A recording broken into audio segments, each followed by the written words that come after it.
Hey there, all my Rotation 411 astrology subscribers. So you may be watching me talk to you right now, or this may be a voiceover. I've been going through something with my skin, so it depends how I look when I pull it up.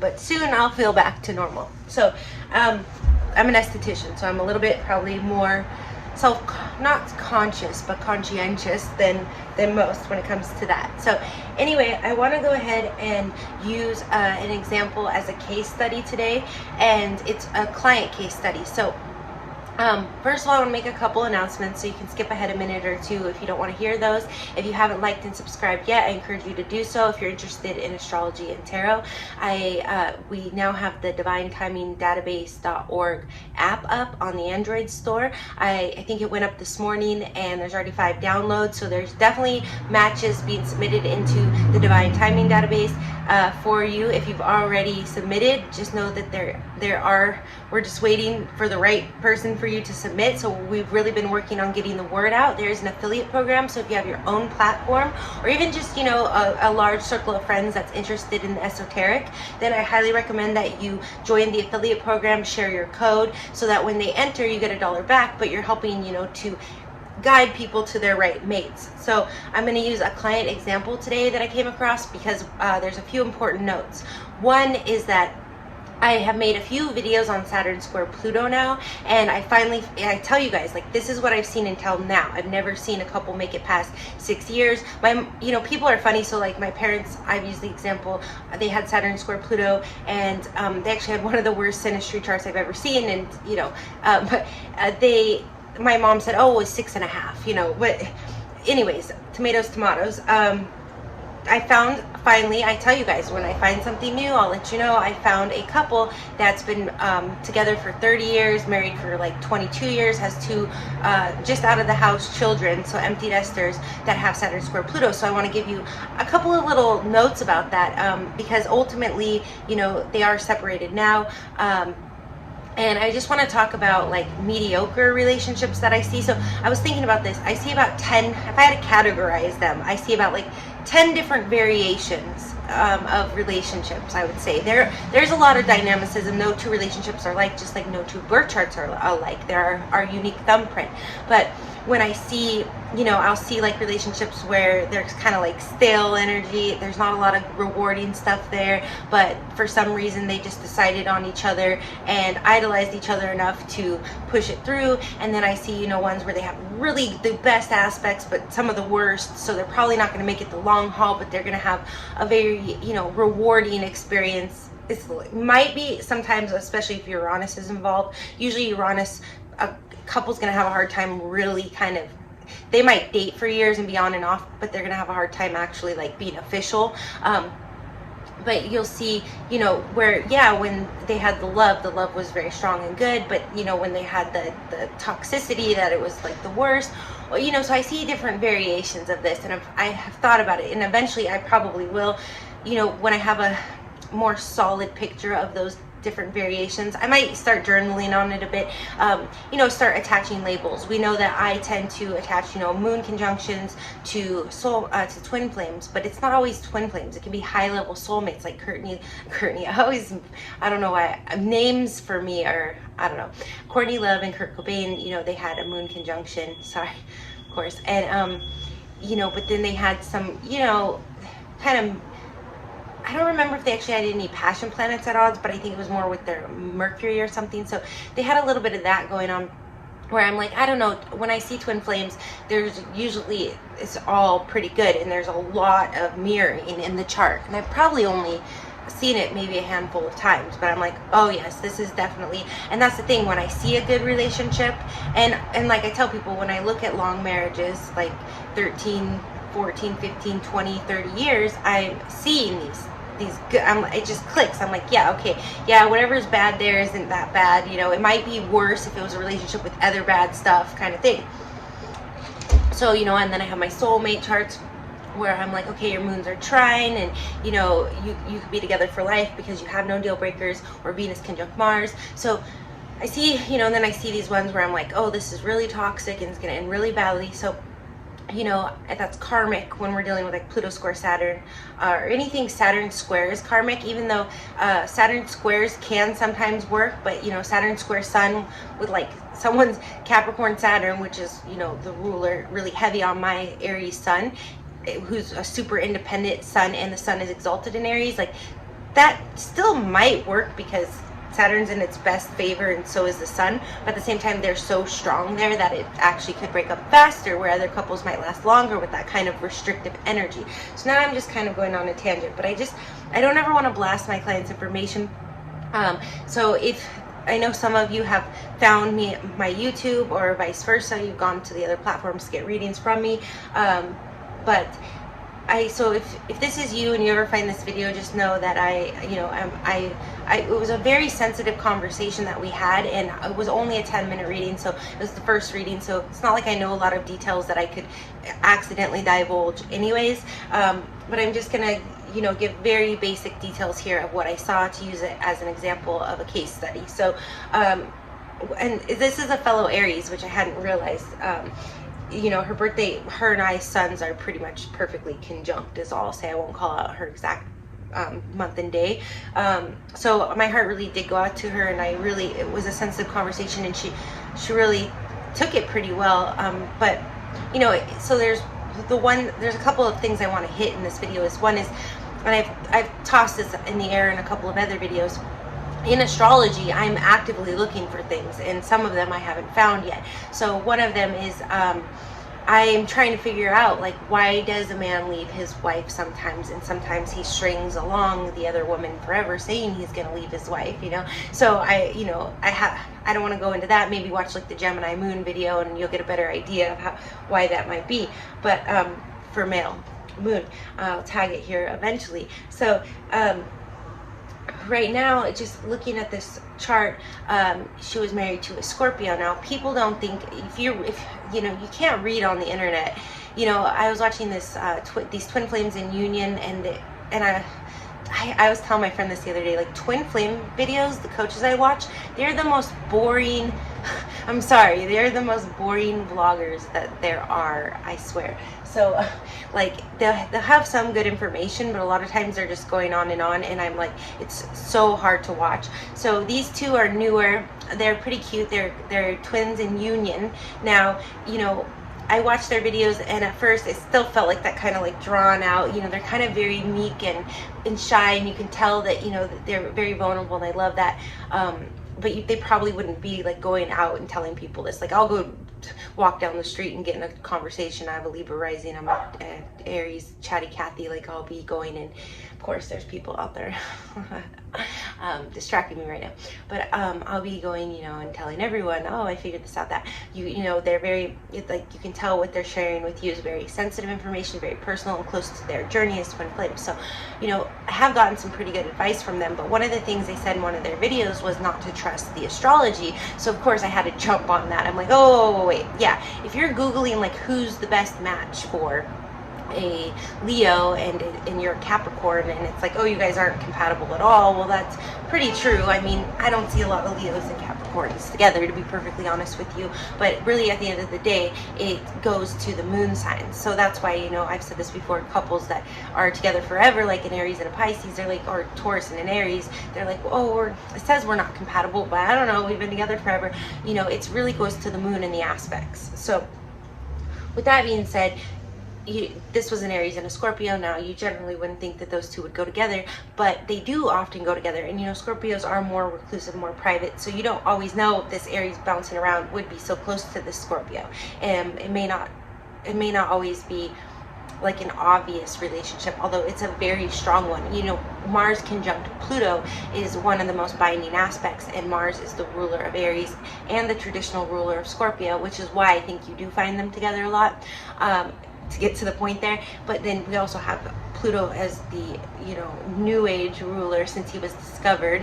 Whether he's a planet or not, everyone always likes to tease me about as an astrologist, but you know, so So Scorpio has that Mars Pluto conjunction in their own personality, so they're very strong force. And a lot of people, I've seen videos like, who's the most powerful sign, Aries or Scorpio? And it's a really good debate because we're dealing with Mars, the god of war. So you know, it's and Scorpios are water, so they're very intuitive and they see the truth. But you know, Aries is the emperor, divine wisdom, conquers all. So you know, it is a really really good debate. But when these two are together, it can be almost like a power couple, or you know, powerful people often, like Eddie Murphy. I've said I believe he's an Aries sun with a Scorpio moon, or you know, like I've mentioned James Franco a few times. He's a Scorpio rising with an Aries sun. So you'll see when there's somebody who just, and also when we're dealing with Scorpio, we're dealing with the 8th house. So when you put Aries there, which the sun is exalted in, it's a place, it's like a mysterious place, but the sun is shining really bright. So you put these together, people want to see. They want to see. It's like a mysterious person that they're drawn to, you know. Eddie Murphy, you know, obviously he's very outspoken as an Aries and hilarious and very gifted, but he, you know, it just makes him that much more intriguing and dynamic is what I'm trying to say. So, so back to this. So one of the other points that I want to, there's a couple points I want to make about their actual charts. So when I looked, you know, they've been together 30 years, married for 22, kids are recently out of the house, and it's back to that debate of why would a man leave his wife or not. So he has left, they're separated, he's found a new partner, and you know, she's been with him forever. This was her other half, so she's just trying to make sense of it, trying to figure out, like, should I wait? Is he just going to be back? And like, if I had looked at the chart with the other woman, which we're going to get into also a little bit, and there was like Mars square Jupiter or opposition, I'd be like, yeah, he'll be back in a couple months. Like, whether you want to take him back, you know, that's up to you. But yeah, he'll definitely be back. That's going to blow up in his face pretty quickly.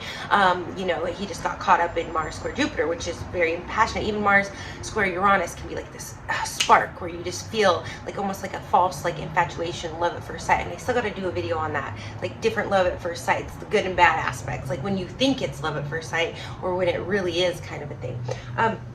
So I just want to say that, you know, actually, even though his sun is in, oh, I'm lying here. Oh man, I'm gonna have to cut that all out. So he's actually a Libra because their suns are in opposition. So I'll cut that out and throw it in another video, or you know, I'll leave it because that was still a really deep tangent about Aries and Scorpio, and this is kind of a overall video, so I'm gonna leave it. He's actually Libra. I was thinking, you know, he is close to the Scorpio cusp, so but not enough for what I said to be relevant to them in particular, but it is definitely relevant overall. So you will see Sun oppositions, Venus oppositions can work really well in marriages. Even Moon oppositions can, although I don't feel that they're not going to smooth as much over as a trine or a conjunction will, but if, you know, the other aspects allow and are pretty soft and not too tumultuous, Moon oppositions can work pretty well in marriage as well. So those, you know, more positive oriented personal planets can definitely do well in oppositions. Even Mercury can do somewhat okay because it can be very stimulating. It just depends on, you know, how it triggers them in their own charts personally, whether it becomes oppressive or not. You know, too much mental conflict all the time, but there can be that stimulation. So for somebody like a Gemini or Virgo who's ruled by Mercury, they might like it, or it might be too much. It might make their own mind go too haywire. So anyways, it might be more of a moderating that type of energy. So, you know, when it comes to this marriage, they're the first couple that I've ever seen that has, but actually now I'm also noticing that it's an opposition, not a square. And so sometimes oppositions can take a little longer to play out. And Saturn also, I always think of this after I shoot the videos. I've done like 3 or 4 on Saturn square Pluto now. The reason why a couple doesn't feel Saturn for 5 or 6 years, Saturn square Pluto, is because Saturn takes about 5 or 6 years to kick in. He is a very slow moving planet, and he's the father of time and longevity. So it's not going to be until it's really time to be committed that Saturn's gonna, even for me, the most recent breakup that I had, his Saturn was square my sun, and it took, you know, still took a few months for me to realize that as much as he said that he loved me and, you know, wanted to marry me, that he really didn't have the behaviors to actually do that. And I think it was frustrating for him too. And in a square, it's like he might have really felt like he wanted to commit to the sun, but he just didn't really believe that he could, or, you know, that he wanted to make those sacrifices, which Saturn forces you to do. So with that in mind, I didn't take the breakup as personally, but you know, it's still never easy when you kind of get used to someone. So anyways, and we did have some really nice aspects in there. So anyway, you know, I'll miss those, but you know, like Venus trine Pluto is a very nice aspect. But and Mars, I don't know why my nose is itching, you guys, but Mars sextile Jupiter like brings you a lot of joy. So I'll definitely miss him as my buddy sometimes, you know, when we weren't having our Mercury mental energy. But okay, back to this. Also, oh, one more thing that he and I have, that these two have, is Jupiter opposition Neptune. So I don't know if we had a square in opposition, but I'm starting to think, oh, my nose is itching, but this might be a voiceover, so that'll be irrelevant. But again, theirs is an opposition, so it might be why it took longer to play out. But I believe, you know, because Jupiter is a husband in a woman's chart, and we're dealing with her Jupiter here, and it's mine as well in that scenario, that in square opposition to Neptune is the planet of illusion, fog. You know, Venus square Neptune is very much that fairy tale romance. I did see that in David and Victoria Beckham's chart, and they've been married forever, so it can work if the other aspects allow. I do feel like Jupiter leaves a little more of a punch, where Venus smooths things over a little more. So the way I'm translating Jupiter in a hard aspect to Neptune recently, and this kind of verifies it, is that Jupiter will seem like the husband. He will have a lot of the traits and qualities that you're looking for, or that your probable actual best mate has. But with Neptune, it's like he'll want to play that role and give you that fantasy. But with Neptune, he can't quite live up to that, even if he wants to. And you are gonna, as Jupiter, go, oh, that's my Jupiter. You're going to think this Neptune-like character is your Jupiter, is your husband, and he's not. You know, it's not like a man whose Venus or Sun is in the same sign as Jupiter. You're often going to see in a marriage, a good marriage with like good moon and good aspects, that's going to last. You're often going to see Venus or the Sun be with her Jupiter. Sometimes I see it where it's her Venus and his Jupiter, but Jupiter and Venus are really good for marriage. And so I probably said that in other videos too, but maybe you didn't see those yet. So I definitely think that, you know, he did seem like her one. They, you know, they're a little bit older. They're born in, you know, 50s, 60s baby boomers. So they do have a lot of serial monogamous in that generation, but they actually usually get married, where, you know, the younger generations are a little more hesitant after watching them get married 5 times. So I do think that, you know, they had maybe traditional values, and, you know, he is a Libra now actually, so he does value partnership.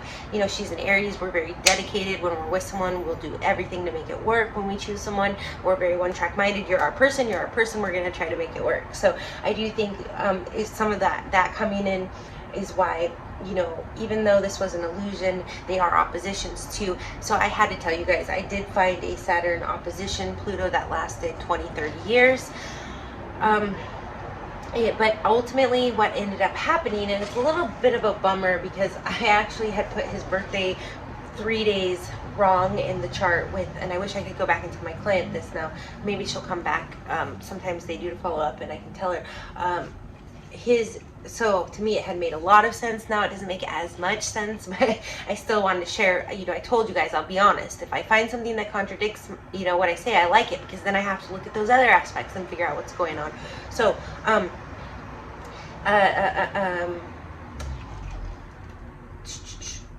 okay, so I had accidentally put his birthday in, because, you know, I ran it with the wife that he separated from, and with the woman that he left her for, and he accidentally put his birthday in 3 days sooner than it is.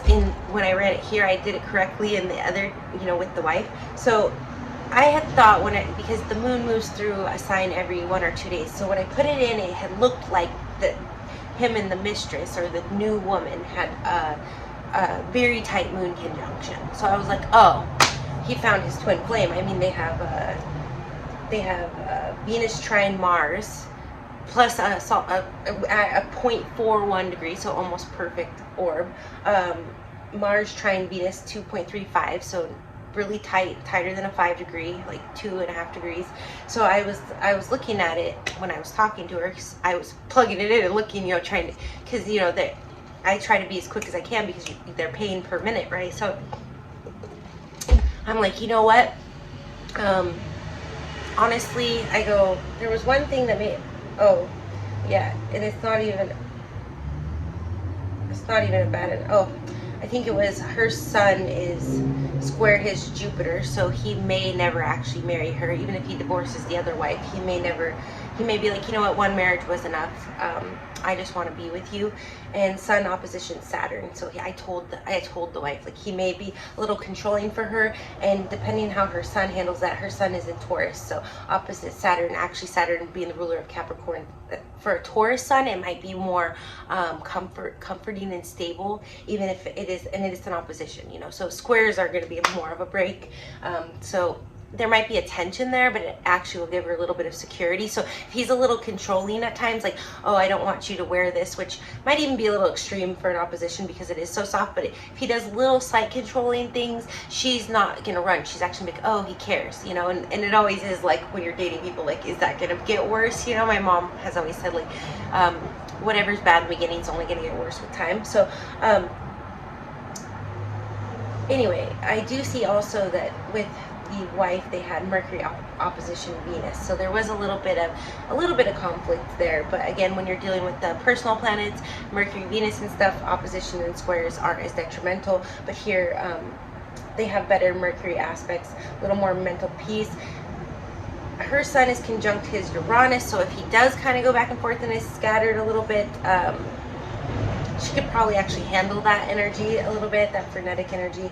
And they have Pluto conjunct Mars, him and the new one. So that's a very binding aspect, very physical, very hard to get out of, even when you have a lot of crap going on in the rest of the chart. Like, you can literally fight to the death. Again, that theme of Scorpio and Aries that I went on about for no reason. No, I did. So it all comes full circle. Pluto conjunct Mars is very binding. Like, this is the person, if they're on your side, you two can conquer the world. It's that Scorpio Aries theme that we were talking about earlier. Her North Node is sextile his Venus, so you know, North Node is our life path, where we're going. He's very complementary to that. It can be, you know, a little bit of a benefactor, but Venus isn't as generous as Jupiter, but more of just somebody to show her the way, show her the beauty. You know, it's very pleasant. Also, it being his Venus, that's the type of woman that a man generally goes for or thinks to go for, even though the moon is really where it's at. For who he really is going to get that emotional fulfillment from. So with his Venus, his ideal woman being Venus, and that being her North Node, you know, whatever her goals are in life and wherever she's headed, it's like, oh, this is my person. Like, she says these are her dreams. Like, that's what I think is ideal in a woman. I think a woman would be about these things. But I don't know what sign his Venus is in, but I don't want to, I mean, I could look really quick. I don't want to make this too long. His Venus is in Scorpio, so so he does have a lot of that going on. So if her goals in life are, like, you know, if she's, say Scorpio's a lot to do with death, so say she's like into something morbid, even, he could be like, oh, I like that. Like, if she's like a dom or something, or even like if she reminds me like my girl, if she liked to, you know, worked in a moratorium or whatever, like, and her goal was to buy the moratorium, like, he'd be like, oh, I'm down for that, that's cool, you know. And they'd have a lot of conversations about morbidity, and I don't know, like, what is it called in, like, medical school when you're dealing with the dead bodies? What are those called again? I can't think of the word right now. You guys know what I mean, though. I think it starts with a C, but anyway, so I just, like, this relationship that he got into, the moon conjunction, I was gonna come on here and say, before I realized his birthday was 3 days off, I'm like, okay, now I know a moon conjunction can smooth, you know, if somebody meets their twin flame, their moon conjunction, Venus trine Mars going both ways, even if they stuck out a Saturn square Pluto for some reason, once the kids are grown and they find this twin flame, they're gone. So another thing to be mindful of if you're in a Saturn square Pluto relationship. Now, this was an opposition, so it's a little bit softer. They stuck it out, but again, they didn't have, I'm sorry, like, in their chart, the married couple, they had, like, Jupiter trine Pluto. That's interesting, you know. That's definitely a unique one. They could feel like they found somebody. North Node trine Venus again, actually, with her. So, or no, Yeah, her North Node. So it's funny what he found in the wife, he now found in this one. It's almost like he knows how to follow that path. But I do feel like this relationship that he had with the wife, well, her son is trying his Lilith too. That's actually really interesting. So there was a deep connection on some levels, but it just overall doesn't have like the kind of joy and the kind of love. Kind of tells me Sun trying Lilith though could be. There might have been some like really bomb bedroom interaction, all I'm saying, and it might have been enough to hang around for a while. Like, and just that's pretty much the only passion aspect that they have here. So Lilith is, I'm always paying attention to Lilith too. She's a real mystery, you know, so that could have been enough right there to sustain 20 years of wanting to be together. But I want to get, so with the new one, it's like, okay, we didn't have that moon conjunction, but when he met someone who had Venus, because, you know, Venus conjunct Mars is what can really kind of make up for a moon conjunction not being there. Even like Venus conjunct moon can do a lot as well. But Mars is more powerful than the moon, so Venus smooths things over. Venus conjunct moon, it just kind of like amplifies something that's already really good. Venus conjunct Mars can like do as much as moon conjunct. You know, Venus and Mars are the eternal lovers. So I do think like him finding a Venus trine Mars, going both ways, this relationship that he got into just has so much more going on. And then that Mars conjunct Pluto being so binding. At the end of the day, my advice to her was, she's like, you know, he and I weren't meant to be. And I was like, you two were together for 30 years, so there's obviously meant to be there. You know, but I had it, and I thought they had a moon conjunction at the time, the new one in him. So I had to be a little bit soft about not going on like, oh, well, it's his twin flame, you know. And so he obviously, you know, and you two were destined to get divorced with the Saturn opposition Pluto. They were. I'm surprised they made it that long. Haven't seen it in the square yet, so I will say that. So I just was like, man, you know, I felt my heart went out to her, and I was just like, you know, all I'm gonna say for sure, all I know for sure is that, you know, he's, especially with Mars conjunct Pluto, even if him and the new one didn't have Venus trine Mars going both ways, and they actually don't have the moon conjunction, I said, you know, he's gonna have to see this through at the minimum. So, you know, I wouldn't wait around. She's like, so we are gonna get divorced? I'm like, well, you guys have the divorce aspect. I'm like, honestly, I've never seen a couple, you know, I'm honest. So, but I was like, but I'm glad to see it, you know. Does mean if there's other good stuff that it is possible. But it still kind of means that ultimately at the end of the day, it's still going to end not well. And I was kind of, I don't know if I told her this, but I was at least thinking to myself, like, good thing that the kids are grown. And maybe the opposition, it was like he was waiting until the kids were grown type of thing. Or maybe if he hadn't met this woman that he has such great synastry with, maybe he would have just stayed, you know, in the marriage. So when it goes back to that question of will he leave his wife or he won't, it kind of goes back to the astrology. Like, if he finds a better match, but granted, it could have been a toxic one. It could have been like Mars conjunct Pluto, which can get toxic because boundaries get really blurred there, and it's like you're willing to die for each other. Like Romeo and Juliet, it's not always a good thing, or constructive. But if you're on the same path and united in force and have a common goal, it can be good. So he could have gotten to something like that had a bunch of other crap and just totally like destroyed his marriage, destroyed that, and then went back to his wife, and, you know, she has to work on forgiving him. But here I was like, you know, honestly, they don't have any deal breakers or divorce aspects either. Like, the only thing, you know, there's some little bit of a discomfort that, but just because the good so much outweighs kind of the mediocre in the marriage that they had. You know, they had stability and stuff, which isn't bad either. So I was like, he at least has to see this through, and until at what point they break up, which Mars conjunct Pluto, there is a possibility they will someday, but that's actually so binding. So I was like, you know what, he's going to be with her long enough that you need to move on. She's like, we're going to get divorced. I'm like, well, it was already kind of written there. And I was, yeah, so this is just, I wanted to come on and give a case study, how I weighed the good and the bad aspects and things like that. I hope somebody finds it helpful and beneficial. If you want a personal reading from me, I'll put all the links below. You can go to psychicsgold.com. That's the one that I promote on here. I work on several platforms. I have 5-star reviews on many of them. And oh yeah, the Divine Timing Database app is up on Android now. If you have an Apple phone, you can go to the divinetimingdatabase.org.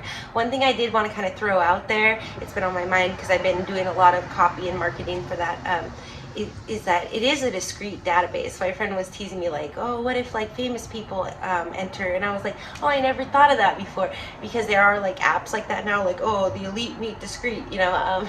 And I was like, oh, that is a good angle, because it's like, you know, if Bill Gates is single now, I don't know why he came to mind, but if he was like, oh, you know, I'm really interested in this because it's scientific, you know, like, I doubt it, but whatever reason he decided, oh, let me shoot my shot. And this actually is for those of you that are submitting to find your match. Who knows, I could end up matching you with someone like that, because, and this is the point I want to drive home for those of you that may be higher status like that, who may consider, because I have read for people in the industry before, people dating famous people. Of course, they didn't divulge to me who they were. You know, I live in LA, so I've been in the families. You know, I've dated people that have gone to school with these, you know, famous people. You know, so I'm like 1 degree away for the most part from a lot of them. But and I came from a city that's like mid-sized, so it's like everybody that is famous in a small town type thing. I told my friend the other day, like, everyone where I'm from, it's always first and last name basis, because there's just enough people where you can't just go by first names, you know. But when you first and last name basis your whole life, so you kind of feel famous, because you're walking down the street and they're like, oh, there's, you know, Tiffany Haddish, you know, and like it's kind of that kind of vibe. So to me, being in LA, I don't know, I relate to it differently. Not saying it's like better than anyone else, or, you know, actually I have friends that are better at, you know, getting out there and interacting and networking. I'm a little bit more of a hidden gem, I guess. You know, I don't put myself out there as much, but I'm kind of a hermit. I'm Virgo moon, but I'm an Aries Libra, so sometimes I get out there and I make a few connections and I come back into hermit mode. So the last thing I want to say about it is, if somebody like that were to submit, it's totally discreet. So the only people that would know would be the people that work on the platform, and they don't. They're signed to consent to disclosure on that. And also the other thing is that when you get past it, like when we finally email you your matches, which we're getting more and more of them now. When you get to the back end, and we're trying to figure out like a brainstorming a way to make that a little more transparent, because it's almost like you submit the form and it's like, where's the back end? But you will get an email, you know, giving you the information about your matches, and then you'll go to the back end to meet them and converse on Psychics Gold. So we have our advisors on there, like Basab and Gypsy and Samantha. You know, we record all of their conversations with you guys for your protection too, like if anything ever came up, but also to make sure, you know, everything's appropriate. We do record the readings in the data in the other database, not the same one as the Divine Timing database. But with you guys, like when you meet your match and you go in there, we're not recording any of that. And we had to go back and forth, like, well, you know, if somebody is maybe being misleading, maybe, but you're kind of going at your own, you know, your own discretion. But we do put in the boundaries to try to protect you. So we don't actually record any of the like video chats or the conversations that you two have, kind of like WhatsApp, how I think it doesn't, like, I think, because I'm always like, why do people use WhatsApp? I have like 10 different apps. Like, why do I need another app? You know what I mean? And they're like, oh, because, or is it, maybe it's not WhatsApp. It's like one of those, like that Telegram or something, where it's not being stored. So that's how ours is. Like, once we match you, we link you up and you're on the back end, and, you know, make sure your usernames are somewhat discreet, you know, because you want to get to, if you want to protect your privacy and not give out your personal information until, you know, you've had a few video chats, a few phone calls. Maybe you can take your time. You could talk to them for a week and be like, oh my gosh, the astrology is right, we've got to meet. Or, you know, be careful though, you know, make sure someone knows where you are and all of that. But it could also be like that you you know, want to take your time and really talk for like 6 months on there. You know, we're not reviewing that, we're not saving it, so you have that discretion there. It might save some, I don't even think it saves the log, so that's something to be mindful of too. Like if you're sitting there having like a chat with them and you want to save it, you might want to screenshot it. I forgot, I didn't even realize that. I'll have to look into that. So you so yeah, but it's kind of nice because it's like you have this privacy. It's almost just like as if you were hanging out and talking. You know, you can't save all the transcripts of that, only what's in your memory, right?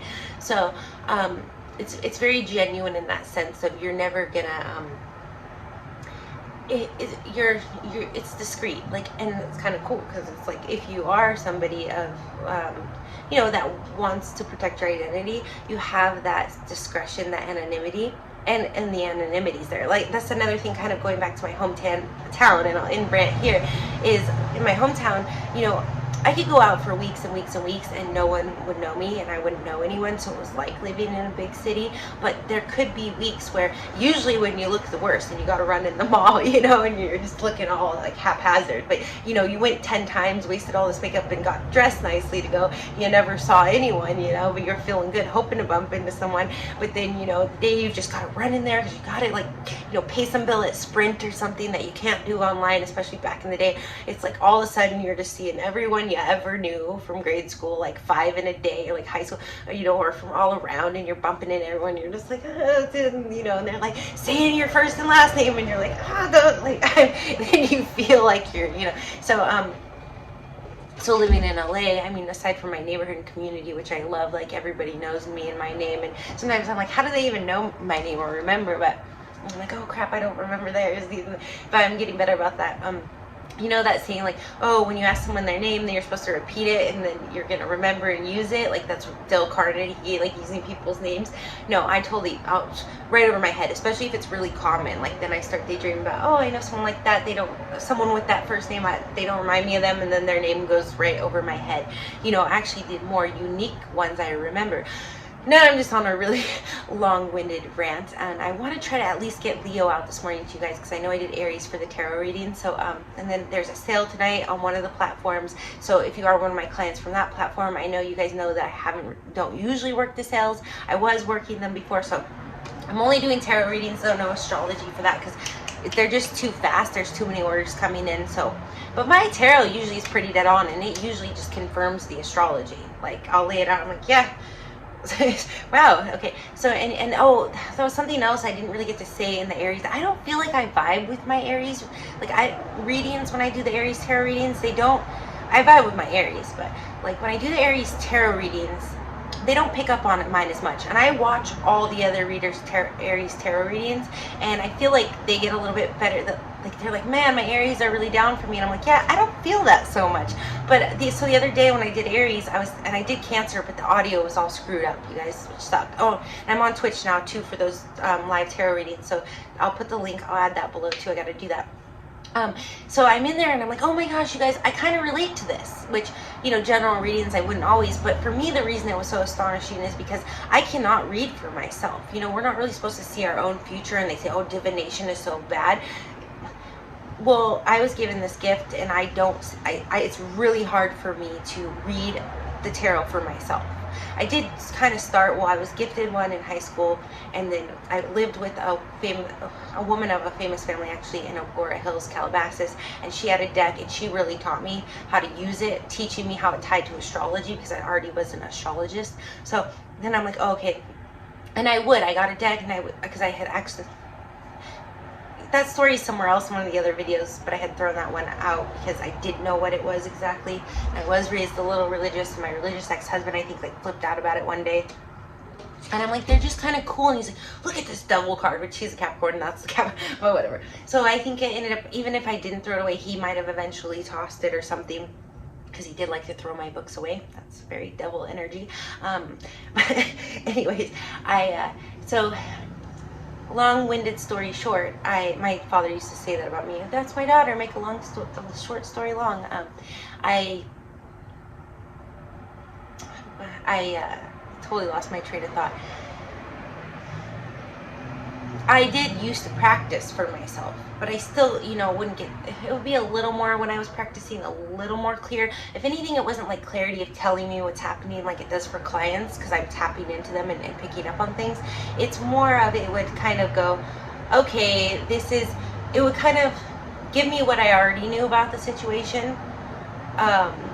No real solid direction, but it would just go, it would kind of give me a different perspective of it, but not enough to like give me a clear answer on what to do. So it'd be like, okay, I'm feeling confused about this, and I'm asking people, and it would go, you know, well, here's the bigger picture. You just gotta keep moving forward, but kind of give me like peace and comfort, I guess. So nothing like clear, not as many epiphanies. Sometimes like maybe a little bit of, oh, I didn't think of it like that before. So it's kind of like talking to a friend, but who's unbiased. That's how my readings go for myself. But when I read with somebody else in the room, for myself. Like say a friend's sitting on my couch, sometimes I will pull out the cards and kind of illustrate for them. If they ask, or just do a quick reading, because for some reason when someone else is in here, I can actually get a clear reading for myself. I don't know why. But so when I was doing that Aries reading, I basically was just like, oh, this is actually kind of resonating with me, which sounds stupid because I'm like, oh, I'm an Aries. It was because normally when I'm reading for myself, it doesn't. So I was reading for the collective, and that doesn't always either, because you know I'm reading for general, and it can be a little bit of, well, it could be this or this, you know, because we're doing general. But for me, I was like, oh yeah, that kind of aligns with me. So I don't know. Anyway, I just wanted to tell people that, and yeah, so I told you guys. And yeah, so look out for, I'm gonna try to do at least one a day. There might be days where I can knock out all the fire signs. I got my other mic, and of course the other night I was just fighting with the microphones, if you were kind of picking up on that, and so I pulled out my better one, the auto interface, and then I don't know if you guys can see this in the frame. That other mic was garbage, which don't even get me started on that right now with the Virgo that I mentioned.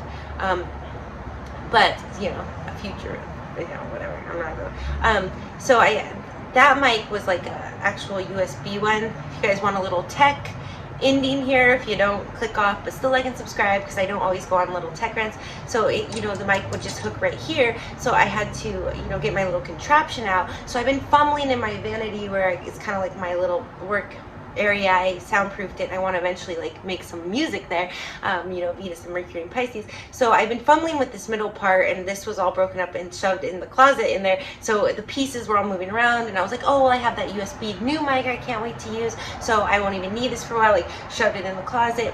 But it came with this stand, and this is universal, so I just took it off the other stand, and I liked the stand that had been with that crappy mic. So anyway, I get all the pieces together, I pull out my more old school mic, but it's really solid, and it has a lot of self noise though, which I'm gonna get to in a second. So I'm like, then I couldn't find this freaking piece to hang the mic, you know, so I was just like, rah, and I'm pacing around the house, like wanting to do the general tarot videos, like been wanting to do them, and then there's like police outside dealing with something, and I'm looking out the windows, and I'm just like sitting in here, like just in this little funk, just like kind of, you know. And I've been doing a lot of guided meditations on YouTube, which are always good. I recommend those. Find your path, whatever you're dealing with. I'm not going to necessarily give you all my secrets, but I do put some out here and there. But I was just like, before I started doing that, I was just like, oh, nothing's working. So now I'm feeling better, you guys. But so I literally pacing around, like, I hope the police aren't out there thinking like I'm, you know, having a mental breakdown, because like, so I ended up realizing I can't find that piece. I'm gonna have to like dig in the closet, but I have a lot of things to do. I want to hit that sale tonight on the platform on you know, so if you guys are my clients over there, you'll know what I'm talking about. But that's not the one I like to do readings on, so go to Psychics Gold, the link's below, and there's the apps. But I actually ended up putting it on my little candle holder, the mic, and it's good. It actually works. It sounds a lot better. My mic is a little bit older, even though it's a very solid mic, so it has more self noise. So there might be a slight buzz for some of you, but it does. The sound quality is way better. So definitely look out for your sun or ascendant sign. I don't feel like I say in the videos that the moons and are going to resonate, but if it does resonate for you, you know, that's up to you if you want to watch it. But I do recommend watching your ascendant and your sun sign with the general tarot reading, so look out. I'm just going to do them as I can, so you know, I'm just going to put them as timeless. You know, sometimes I'm like, oh, June, because I might get in a groove where I can, you know, do a round for you guys each week, you know what I mean? But usually it takes me a month to get through all 12 signs, so I'm just going to start doing them timeless. You can look, you know, if you know, you can see on YouTube, you know, she put this out 3 or 4 days ago or a month ago, and then you can decide how relevant it is to you. But yeah, I guess this was like a channel update, slight like case study, another commentary on Saturn square Pluto, although I want to reiterate that this was an opposition, but I did find a marriage where it was able to endure for a little bit longer than I usually see. And now let me actually go, I think it was also because their moons, that's one last thing, I think it was also because their moons are not compatible. But oh, that's where my whole Aries Scorpio rant comes in, because his moon is in Scorpio and her moon is in Aries. So it wasn't as much about the suns, it was the moons that I was going to in there. So if you made it this long, I congratulate you. You must really love astrology. I'm sending you all lots of love, blessings, and light. I promise, Scorpio and Sagittarius with Aries moon, big 144, I will be working on it. I'm just trying to get in the groove, working online full time again.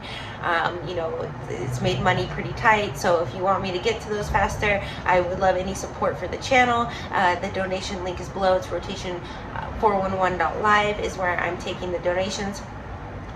Also, the PayPal link is at rotation411. You can donate there to the channel as well, and do family and friends. I only have my personal Venmo, and I don't use my personal name on here quite yet. I'm contemplating, you know. I don't know, you know, because I do have a lot of skill sets, and I have a lot of different trades, and so I don't want, you know, someone who's my aesthetic client, although most of them I talk to about astrology with, to be put off, but per se, by like they don't like the occult. I don't feel like that's usually going to be juxtaposed as much, but you get what I'm saying. So, you know, my government name I do use for some of my skills and trades, and a lot of you know it that are personal friends of mine that are on here. But, you know, we'll see how it comes together. So for now, I identify as Madeline. You know, if we can have tons of pronouns, no judgment there. I can have a couple aliases. All right. I'm sending you lots of love, blessings, and light, and I hope that you all, you know, have a blessed week whenever you watch this. And I don't know, I feel like I want to say something really positive and optimistic right now.